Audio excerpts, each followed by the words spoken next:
Washington, D.C.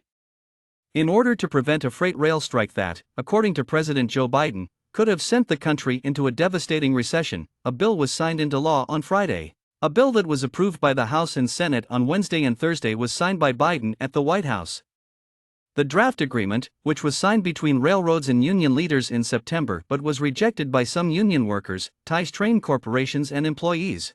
Given the risks to an economy that is facing high inflation, the president, who has been a staunch champion of labor for decades, said it was the correct thing to do. 4 of the 12 unions involved members had rejected the proposed contract because it did not provide enough paid sick leave. Biden acknowledged the flaw and pledged to keep fighting for that benefit for all American workers. "I've long favored paid sick leave," he declared. "I'm going to keep fighting until we win," she said. The possibility of a strike starting on December 9 had been raised by the settlement's rejection, endangering crucial supplies throughout the holiday season. By enforcing the deal on the rail firms and employees, Biden and Congress prevented a strike. Since Amtrak and many commuter railroads rely on tracks that belong to the freight railroads, a strike by the freight railroads might potentially have a significant effect on the passenger rail industry.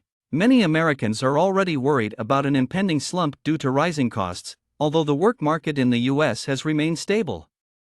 According to government data released on Friday, companies created 263,000 new jobs in November, maintaining a 3.7% unemployment rate.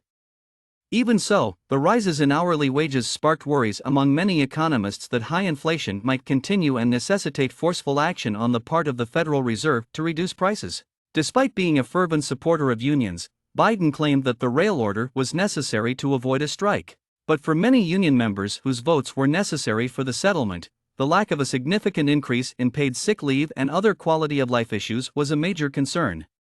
The railroads claimed that during negotiations throughout the years, the unions decided to forego paid sick days in exchange for higher pay and generous short-term disability benefits. According to union members, considering their profit margins, railways could afford the paid leave. A change to the tentative agreement that would have added 7 days of paid sick leave was narrowly approved by the House of Democrats, but it fell 8 votes short of the 60 votes required for Senate approval.